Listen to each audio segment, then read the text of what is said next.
Adel. Adel. Si slišal o teh tvojih zvonovih, ha? No, fino.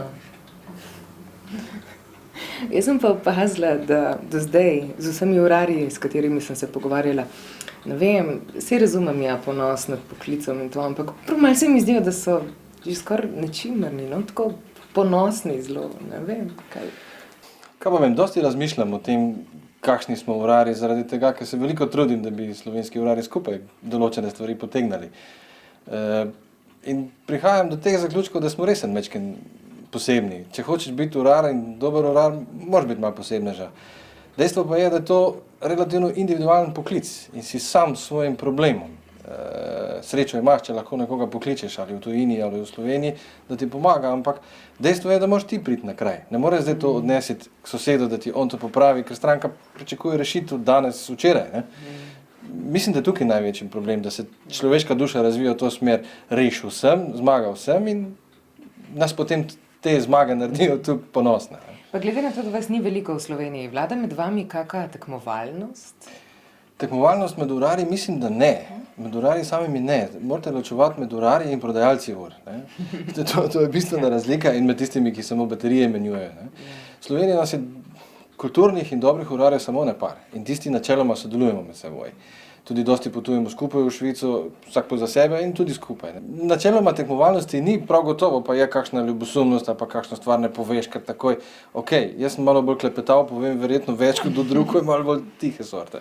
Ja, omenili ste ta potovanja v Švico na to, to so taka neka redna izobraževalni posveti, seminarji, kako to zgleda, kdo vse pride tja? Tovarne organizirajo, tovarne mehanizmov, tovarne blagovnih znamk, kompletnih ur organizirajo tovrstne praktične seminarje, ker imaš takole delovno mizo z vsem orodjem in problemom pred sabo, ne? In svojega inštruktorja, ki ti potem da domačo nalogo in ti jo potem moraš reševati, z njegovo pomočjo ponekod so celo izpiti na koncu. Ne? Tovrstna potovanja so tudi počitnice za urarja, zaradi tega, ker greš iz tega svojega kroga delovnega. Sej potem, ko prideš nazaj, te spet še večji kup dela čaka, ampak luštno pa je, govorim za sebe. Meni je to fajn, gor se ogromno naučiš, predvsem pa srečuješ se z ljudmi, ki znajo več kot ti. In to je nekaj najlepšega, kar se ti lahko zgodi. Igrati tenis z nekom, ki slabše igra kot ti, to je verjetno žalostno. Ne? In pri urarstvu je tak, da je strašno fajn, če te nekdo malo tišči. Ne? Zdaj pa, koliko si sam malo nečimrn, pa voljan učenja, pa greš gor večkrat. Nekateri pač ne grejo preveč radi.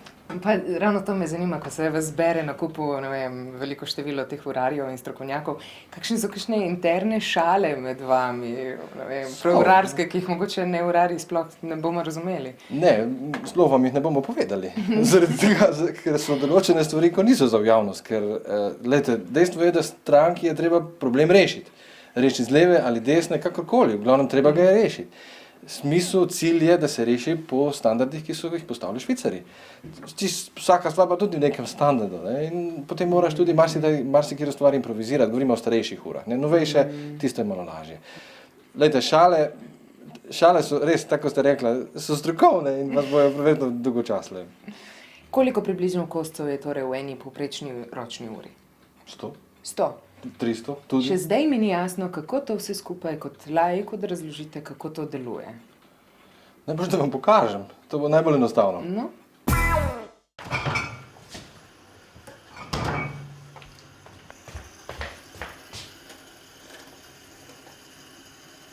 Ivo, tvoje uri se je odtrgalo.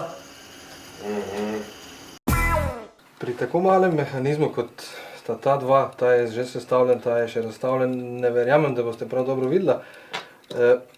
Mogoče pri tele budilki. To je pogonsko pero, ki daje energijo kompletnemu kolesju. Na koncu, vidite, ta zadeva miga sem in tja. Ta pravzaprav ustavlja, da se kolesa ne zvrtijo prehitro, ta pogonsko pero pa tišči vse kolesje do sem. Energija se mora prenašati, podobno kot da teče voda in na vodo date tudi kazalce in če imate srečo, vam pokaže pravi čas. Se pravi, tisto je tudi pogonsko pero, ki je to je pogonsko pero za stensko uro. Ne? In to mora biti namazano, ker to drsi, ne more brez maziva. Ne? Ampak neko posebno mazivo, ne zdaj olivno olje, svinjska mast. Ampak sem tudi že našel v uri olivno olje. Dobro, VD je sicer neka pogruntavščina, ki sicer uri zelo škoduje, to je prav, da ljudje vedo, ampak olivno olje pa še malo bolj. Tisto ziha ni pravo. Okay. Ena stvar, ki sem jo še želela vprašati, je celotna ta fama okoli popularnosti švicarskih ur, kar je bilo narejeno v Nemčiji. Delajo Nemci ali pa ne vem, Bolgariji enako dobre ure kot Švicarji ali je res? Nemci ja, Nemci prav gotovo, ampak Bolgariji pa se bojim, da nimajo te tradicije, tako kot Slovenci tudi ne. To ni fama, to je dejstvo. Zaradi tega, ker če hočeš dobro uro narediti, rabiš določeno znanje in tradicija, ki se prenaša iz generacije v generacijo. Švicarji so pa itak zelo znani po svojem strojništvu, po izdelovanju strojev za izdelovanje drugih strojev. In iz tega ven izhaja, da oni že to delajo, računajte 200 let, sigurno delajo zelo kvalitetno. Poglejte, ko smo se prej pogovarjali o mazanju. Veste, oljenja je toliko, da je to čudno, kako veliko olj mi dejansko rabimo uporabljati. Ampak jasno, ljudje ne razmišljajo o tem, da je tega tako zelo dosti. In tu dela razliko med tistim, ki je dober in tistim, ki je zelo dober. Ampak tudi je posebno se prav posebej izobraževati za različne znamke ur. Ali lahko, ne vem, nekdo, ki obvlada sistematiko oziroma sestavljenost omege, podobno tudi dela, ne vem, na Casio ali pa. Načeloma se določene stvari prepletajo. Oljenja so recimo enaka, fizika je enaka. So pa jasno, v vsaki tovarni pa imajo svoje določene trike, katere nas v vsaki tovarni posebej naučijo. Če se pogovarjamo zdaj o mehanizmih, mehanizem, tukaj je pač neki tipi so in tisto obvladaš, pri mojih letih to obvladaš. So pa stvari okrog pasov, v hiši in takih reči, tisto pa rabiš potem po vsaki tovarni posebej iskati. Razumem.